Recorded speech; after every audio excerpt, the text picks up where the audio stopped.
Дараагийн мэдээг хүлээн авах нь. Францын ерөнхийлөгчийн сонгуульд социалист намаас нэр дэвшигч Франсуа Олланд болон Эрх баригч намаас нэр дэвшигч Никола Саркози нарын сонгуулийн аян үргэлжлэж байна. Эхний шатны санал хураалтаар социалист намын нэр дэвшигч Франсуа Олланд ялсан бол хоёрдугаар шатны санал хураалт Эрх нямгарагт болно гэж мэдээлж байна. Хоёр нэр дэвшигч хит барууны үзэл баримтлалтай үндэсний фронт намыг дэмждэг олон сая сонгогчдын дэмжлэгийг татах гэж оролдож байна. Хоёрдугаар шатны санал хураалтанд Франсуа Олланд ялалт байгуулах магадлал маш өндөр байнамаа.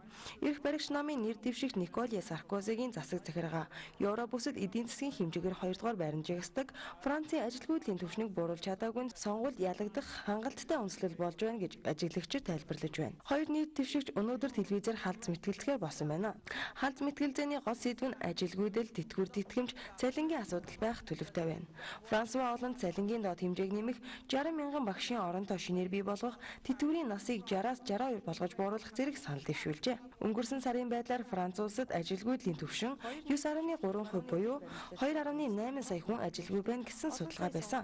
Харин Никола Саркози өмнөх сонгуулиар ажилгүйдлийн түвшнийг 5% хүртэл бууруулах амлалт өгч сонгуульд ялж байсан. Гэвч сонгуулийн амлалтаа биелүүлж чадаагүй.